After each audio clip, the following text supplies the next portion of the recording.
Hola amigos del canal y bienvenidos a aquellos que no me conocéis. Soy Tania Alonso, estas son mis experiencias personales de superación. Es un nuevo episodio, el cuarto ya de esta lista de reproducción, que también está en formato podcast. Toqué en el primero la salud mental con la depresión, las relaciones de amor en el segundo, las cuestiones del trabajo en el tercero, y en esta voy a por la salud.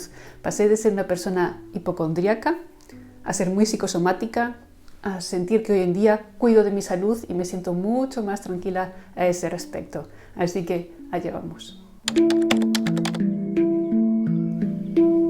Es curioso porque cuando supero una faceta de mi personalidad a lo largo de mi vida, es decir, cuando dejas esa piel de serpiente y ya no eres como eras, me cuesta recordar a veces cómo era ser el yo del pasado. Con la salud me ocurre.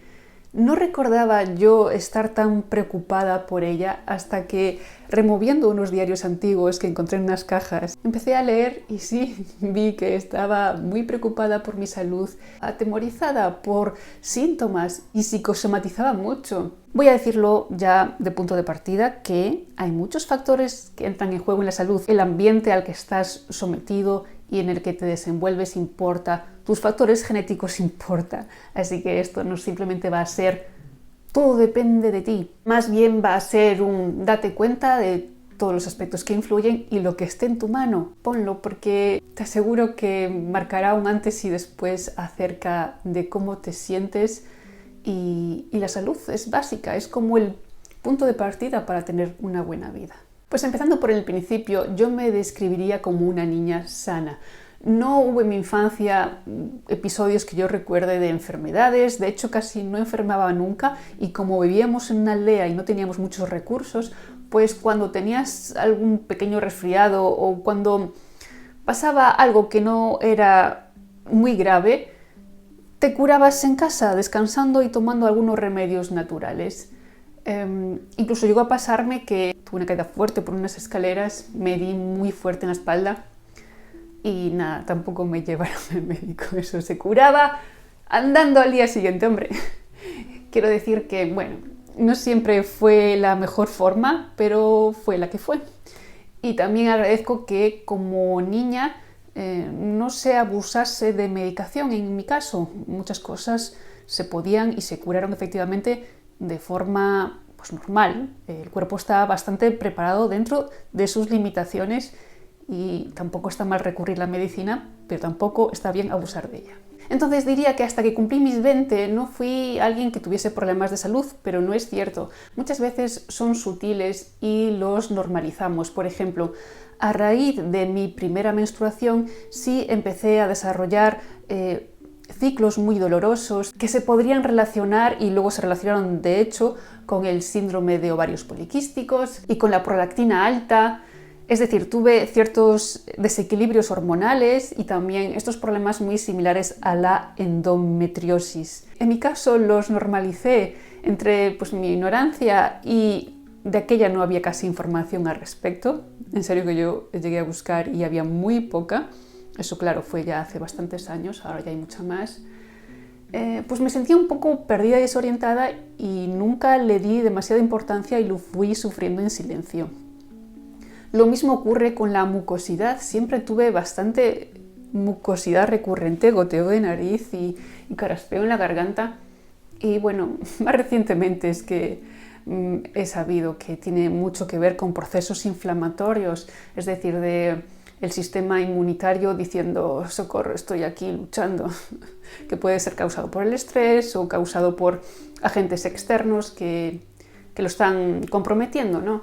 Entonces, digamos que, aunque yo no era consciente de estar enferma, en cierto punto sí lo estaba. Ocurrió que a medida que me fui haciendo adulta, es decir, acabando los estudios, entrando en el mundo laboral, ahí yo sufrí bastante porque no encontraba mi lugar. Eso me llevó a bastante estrés, a sentir que tenía falta de recursos económicos y desembocó en que empecé a ser mucho más psicosomática. Yo soy una persona altamente sensible, entonces muchas veces ya va de la mano ser muy sensible y ser psicosomático. Es como que el estrés se te manifiesta en el cuerpo muy fácilmente. Es casi como una lectura gráfica de lo que está ocurriendo dentro. Y si sientes que no puedes avanzar, te duelen las piernas. Si sientes que no puedes agarrar algo, te duelen los brazos. Si sientes que no puedes hablar, te duele la garganta. Si sientes que no te sientes correspondido, amado, te duele el corazón.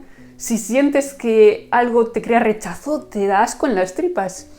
Y el cuerpo pues somatiza, como digo, con una lectura a veces bastante fácil. Que sea fácil la lectura no quiere decir que uno entienda qué está ocurriendo, y menos cuando vive en semejante caos emocional y cuando desde la medicina convencional muchas veces esos síntomas no son entendidos con la suficiente profundidad y se dan más bien paliativos para los síntomas. Resulta que con esto, como conté en otro vídeo, que si queréis lo podéis ver porque doy ejemplos más exhaustivos, profundizo un poquito más, pero fui somatizando cosas muy peculiares. Por ejemplo, llegué a tener dificultades para caminar, sentía como si se me fuera a partir la tibia, y me pasó justo en un periodo donde yo estaba muy estresada y tenía que andar corriendo de un lado para otro.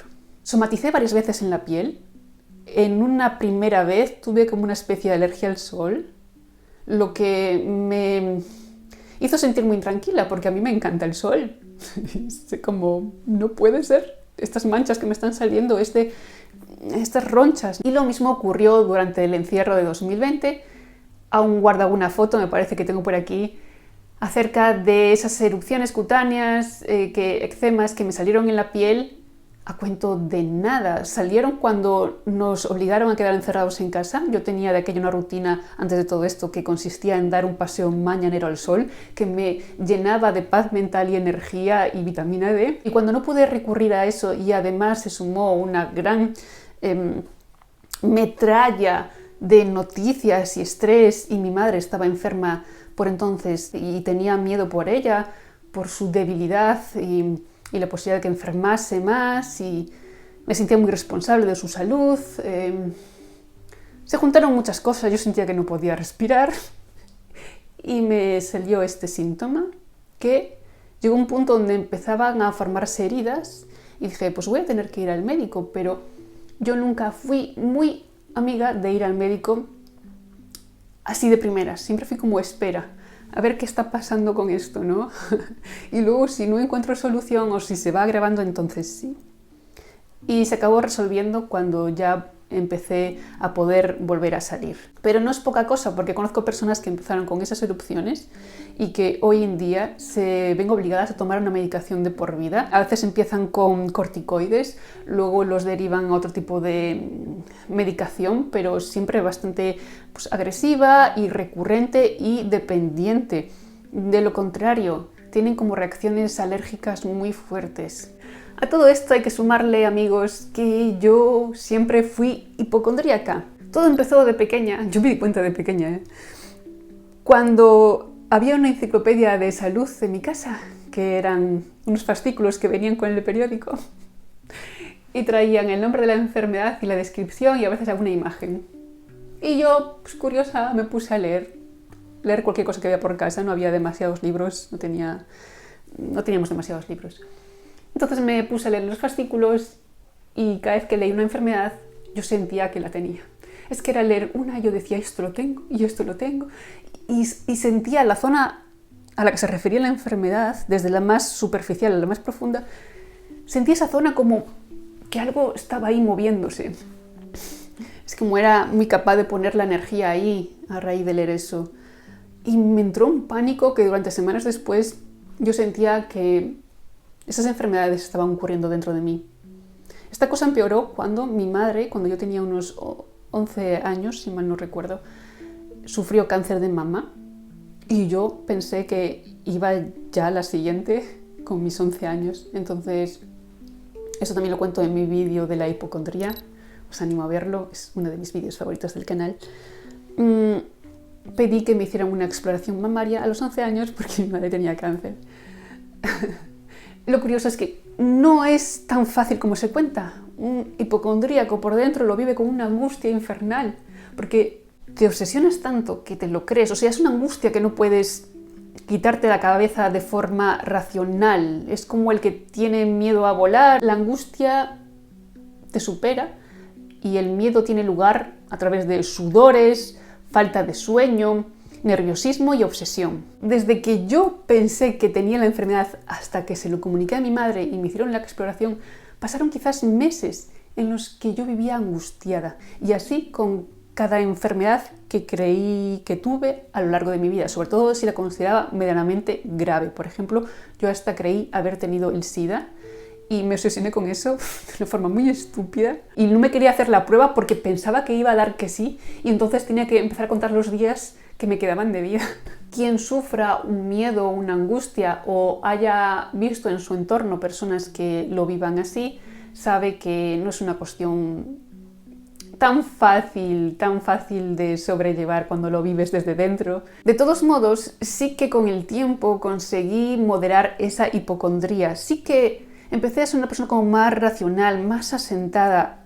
Creo que mi proceso de madurez, sobre todo a raíz de los 25 años, que ahí noté un cambio bastante grande, debe ser cuando se acabó de formar mi corteza prefrontal, pues empecé a relativizar mucho más las cosas y a reconocer que si conseguía observar mi paranoia, podía crear suficiente distancia como para que la angustia se fuese disipando. Lo que sí me ocurría de forma recurrente es que yo era muy delicada a las comidas copiosas y el alcohol. Sentía que me adormecían por completo, entonces yo tenía también como una especie de narcolepsia. Me daban unos ataques de sueño que me hacían casi quedarme dormida de forma instantánea, y luego se pasaba ese momento, a lo mejor eran 15, 20, 30 minutos y volvía como a recuperar la energía, pero el sueño que me entraba era muy grande. Y entonces el agotamiento empezó a ser también una constante en mi vida, sumado a la alta sensibilidad, porque considero que las personas altamente sensibles, al gastar tanta energía en la cabeza y también a ser delicados físicamente, pues nos cansamos también más fácilmente, tenemos un agotamiento más agudo que necesita más reposo. Y por tanto, buena parte de mi vida siempre me sentí como agotada, y yo estudié hasta los 27 años más o menos. Primero estudié una carrera, luego estudié una segunda, compaginaba sobre todo en la segunda con trabajos y me sentía agotada. Pero también normalizaba un poco el agotamiento, es decir, para mí el agotamiento era como parte natural de la vida. Y si lo veis en general, veis que las personas dicen que están cansadas, muchas reconocen que están cansadas, aunque siguen haciendo cosas. En mi caso era, si estoy cansada necesito descansar, pero normalizaba estar cansada porque consideraba que yo era como en ese sentido más débil que la media, cosa que no digo que no en ciertos puntos, pero también creo que la media lo que hace es empujarse demasiado al límite y luego como que no se escucha a sí misma y explota de una manera más radical. Me olvidaba el lumbago, fue también uno de los grandes episodios dolorosos de mi vida a raíz de un pinzamiento que sé cómo ocurrió, pero digamos que hasta entonces no los había tenido. Y pues acabaron derivando en episodios recurrentes que me dejaban postrada en cama a veces casi por una semana. El lumbago es de las cosas más limitantes que te pueden ocurrir porque te afecta a todo el cuerpo por completo, y creo que también puede estar muy asociado con el tema de los ovarios que hablé antes y la inflamación, ya que todo lo que no funciona bien en tu intestino y aparato reproductor se refleja en la espalda. Son cosas que aprendí con el tiempo. Cuando uno ya empieza a ver la salud como algo holístico, el cuerpo como algo orgánico, unido y no tan despedazado como nos lo hace ver la ciencia o la ciencia médica. Quitando esto, en general, yo podría describirme como una persona sana en el pasado, es decir, ni bebía de vez en cuando, pero muy poco alcohol, no fumaba, no tenía malos hábitos en general, pero tampoco tenía buenos hábitos, ¿vale? Ahora hablaré un poco más de cómo han ido cambiando estas cosas en mi vida. Y es que el gran cambio se dio sobre todo a raíz de un diagnóstico que no me gustó nada. La verdad es que no me gustó nada. Hubiese preferido dar el botón de marcha atrás y borrarlo y seguir para adelante. Justo cuando mi madre estaba ya muy enferma y como en el mes en que falleció, yo sufrí unos episodios de taquicardia que uno puede relacionar con ese momento, pero no, vinieron de antes, ya venían sobre todo cuando hacía ejercicio intenso. Entonces, simplemente me estaba haciendo unas pruebas en ese periodo. El diagnóstico fue que sufro de una taquicardia que puede ser peligrosa y que lo mismo puedo convivir con ella toda la vida, que lo mismo me puede dar un ataque al corazón. Imaginaréis para alguien hipocondríaco, aunque ya estaba en modo relajación en ese momento y con bastante apego a la vida y rechazo a las enfermedades, ese diagnóstico ¿cómo decirlo? Me puso en un estado de miedo muy grande, porque implicaba una operación. A mí las operaciones siempre me dieron mucho miedo, implicaba muchas cuestiones, como que mi cabeza se proyectaba a una idea de dependencia, de las consecuencias de todo eso y sobre todo la aleatoriedad de lo que pudiese ocurrir, es decir, podría ocurrir que sufriese una taquicardia y en cualquier momento, entonces una especie de observación compulsiva acerca de los latidos de mi corazón que precisamente tenían tendencia a tener ciertos saltos desacompasados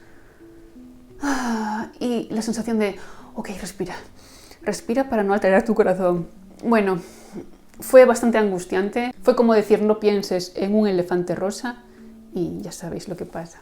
Dije, vale, puedo volver a vivir con miedo todo esto, a vivir angustiada como viví en el pasado, o puedo romper ya esta barrera de vivir estas situaciones así.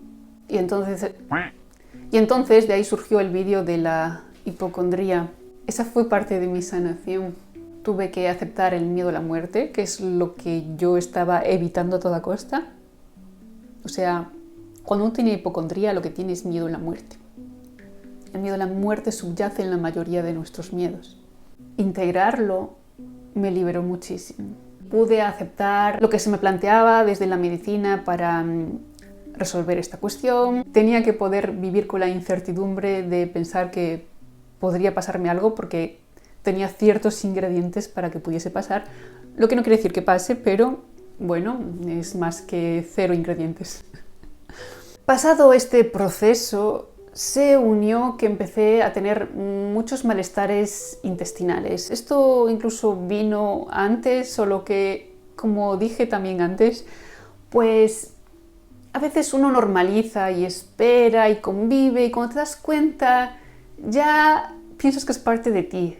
Entonces yo llevaba tiempo que mis digestiones no eran buenas, pero un día era mejor, otro día era peor, nada como muy llamativo, hasta que empezaron a empeorar y a empeorar.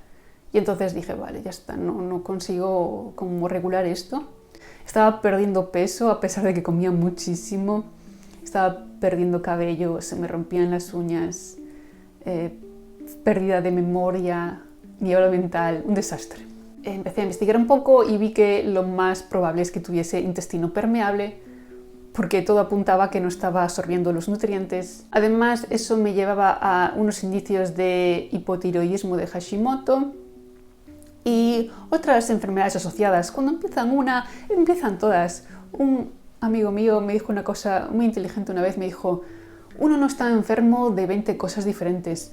Uno está enfermo de una cosa y esa cosa arrastra a otras. Al final, cuando tu cuerpo sale de la homeostasis, sale del equilibrio, su sistema inmunitario se ve comprometido, pues empieza a desestabilizarse. A veces se queda solo una cosa, a veces se expande más y por eso pues estoy de acuerdo que al final cuál es la gallina, cuál es el huevo, a veces es más difícil saberlo de lo que parece. Por ejemplo, puede que todo esto venga precisamente de mis problemas del sistema reproductivo, de la menstruación, como decía antes. Puede que haberlos alargado por tanto tiempo acabasen afectando otros sistemas de mi cuerpo. Lo que sí vi es que el intestino hay que ponerlo en el top, en el top. Esto que dicen que es el segundo cerebro, pues totalmente. A raíz de conocer mucho mejor mi malestar, acudí a la medicina convencional, pero no me ofrecieron grandes soluciones, la verdad es que no. Entonces opté por informarme mucho por mi cuenta, acudiendo a nutricionistas. Hay gente que ofrece contenido gratuito y luego puedes también contactarlos o de pago. Yo me quedé a medio camino entre lo gratuito y un pequeño curso. Entonces empecé a aplicar algunas recomendaciones y la verdad es que aparentes cosas pequeñas como podrían ser infusiones me han hecho sentir muchísimo mejor. Estoy tomando también unos suplementos. Todavía no he alcanzado el bienestar total, lo noto, porque, bueno, todo esto me ha ayudado a escuchar mucho mejor mi cuerpo. Si se le puede ver algo positivo a las enfermedades, que a todos se le puede ver algo positivo. Si te implicas en ellas, si te implicas en entender por qué ocurren y cómo te afectan y cómo sanarlas, te llevan a una comunicación íntima contigo mismo que no habrías podido experimentar de otra manera. O sí habrías, pero quizás no te habrías metido, habrías estado cómodamente haciendo otras cosas. Entonces, sí, solo nos acordamos del cuerpo y de nuestra salud cuando ya empieza a llamar a la puerta, toc toc, aquí estoy, esta molestia, este dolor, esta enfermedad. Si lo atendemos antes, nos evitamos muchas veces eso, no siempre, pero muchas veces. Y he descubierto que ya me escuchaba antes, pero que lo ignoraba, o sea, escuchaba, yo sentía así, esto no me sienta bien, pero lo tomaba igual, por hábito, porque me gustaba, porque normalizaba sentirme mal. Y ahora ya hay muchas más cosas en las que estoy siendo mucho más disciplinada. Entonces me he vuelto bastante picky de la salud. Esto quiere decir que he entendido, y esto lo he explicado en vídeos anteriores, he entendido lo fundamental que es tener un cuerpo en óptimas condiciones, en óptimo nivel de salud mental y en óptimo nivel de salud física, porque se entremezclan. Si tu salud mental está deteriorada, va a afectar a tu cuerpo y viceversa. Entonces tiene que haber una sinergia y tiene que ser un cuidado holístico. De modo que yo había prestado mucha atención a mi salud mental y no tanto a mi salud física, sin ser una persona que tenía muy malos hábitos, como digo. Pero no tener malos hábitos no quiere decir tener buenos hábitos. Puedes simplemente tener hábitos mediocres, que siento que es un poco lo que yo tenía. Lo principal para mí fue dejar de exponerme al mayor número de tóxicos posible, que está difícil la cosa, al aire al que te expones, estar tiempo en la naturaleza y respirar dentro de lo posible, pues el aire más puro, hacer respiraciones, el agua de la mayor calidad posible, ¿vale? Menos clorada posible. Cuidar mucho los utensilios en la cocina, usar utensilios de madera o de acero inoxidable. Me deshice de varias sartenes por el tema del teflón. Y ahora tengo una sartén de hierro que me está encantando. Al principio es difícil cogerle en punto, todo se te pega, sientes que se queda negra y sucia, pero luego te encanta. Y lo mismo con la de acero inoxidable, recipientes de vidrio. Es mejor usar menos y de mejor calidad que usar mucho y que te esté haciendo daño. Lo mismo con cremas, champús, etc. Ya sé una lista de ingredientes que no quiero que incluyan. Ya la puse en algún episodio anterior. Y todo lo que tenga fragancias, químicas, nada. Y casi todo lo tiene de ese ámbito.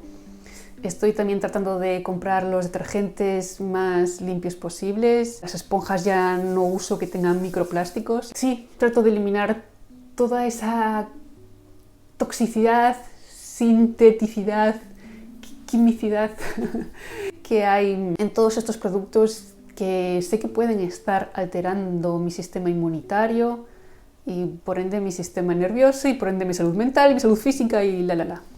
Trato de cuidar también la contaminación electromagnética.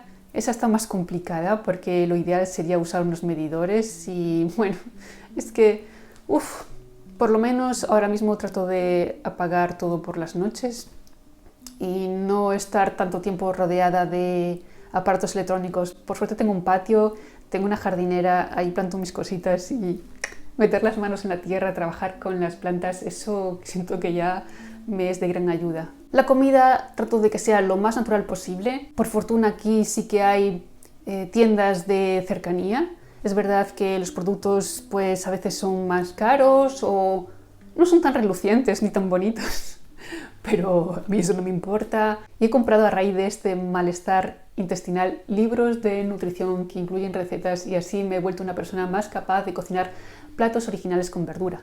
Porque para mí la barrera con cocinar verdura es que yo nunca fui una gran cocinitas, últimamente o desde hace unos años sí más, Entonces no se me ocurrían muchas ideas con la verdura y al final se te hace como un poco aburrida si la cocinas sin más, o si la comes cruda tipo ensalada, es como tampoco es lo que mejor digiero en este momento.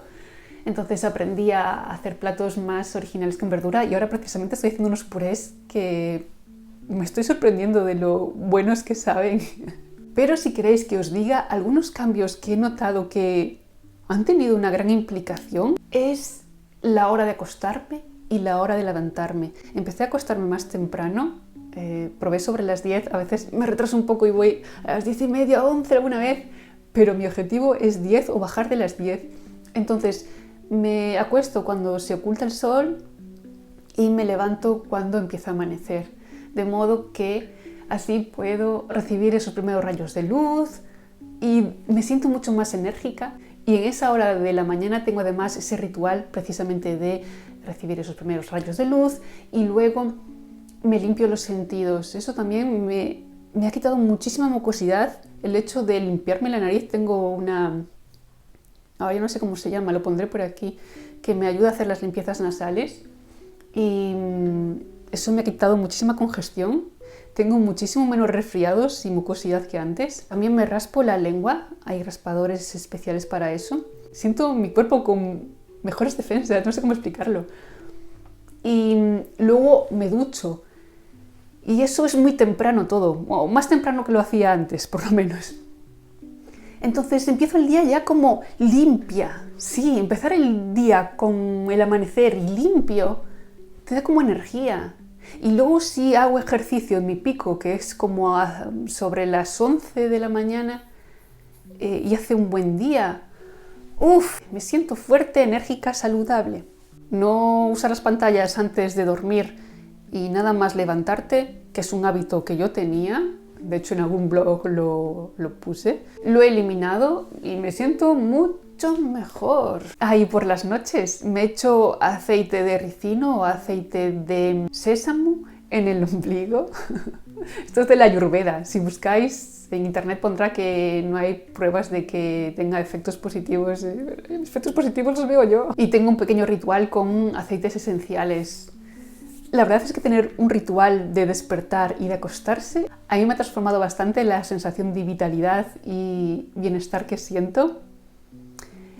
Considero que el cuerpo es un templo, el templo del alma, y hay que cuidarlo mucho para que este alma brille, ¿no? Si no, le va a costar brillar lidiando con continuos malestares y tensiones. Obviamente en todo esto influye muchísimo la gestión, por llamarlo así, del estrés. No me gusta mucho llamarlo gestión del estrés porque parece que tienes que gestionarlo. No es exactamente gestionarlo, es más bien integrarlo, ¿no? Como el resto de emociones. Y yo tengo periodos donde me estreso más. Últimamente la verdad es que estoy en un periodo sweet de mi vida, un periodo dulce en general, pero hay algún ámbito que se me resiste. Entonces ahí puedo sentirme estresada y lo observo ese estrés como una señal de que hay algo que aprender ahí, hay oportunidad de crecimiento. He sabido implementar una serie de hábitos que me dan energía, me hacen sentir viva, tanto a nivel físico como a nivel mental. Entonces, estoy muy feliz en ese sentido. Siento que he aprendido mucho y que los resultados están ahí y que queda más. Me gustaría ser más estricta, me gustaría ser un poquito más disciplinada en algunos hábitos y bueno, quiero hacerlo con amor. No me gusta mucho la disciplina férrea porque hay demasiado esfuerzo y cuando hay esfuerzo uno tiende a abandonarlo. Y es así, amigos, que también muchas personas llegan a mis asesorías pues en estados de bastante destrucción física mental. ¿Qué empezó antes, la gallina o el huevo? Volvemos al punto de antes. Muchas veces realmente ambas están ahí. Cuando uno se compromete con su cuerpo, su salud y su vitalidad, muy fácilmente eso da resultados también en la cabeza. Pero claro, al mismo tiempo es la cabeza la que también debe poner de su parte para implementar esos hábitos. Es una simbiosis. Y esos son algunos de los recursos que ofrezco a las personas que asesoro a través de mi propia experiencia.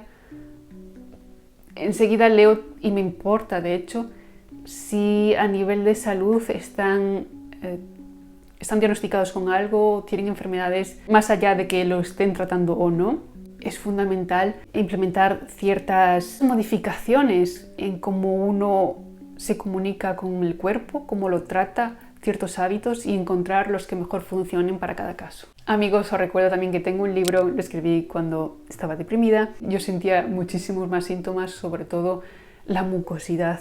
Fue un infierno para mí en aquella época. No me dejaba dormir, me sentía ahogada. Fue horrible. A veces lo recuerdo y me dan escalofríos.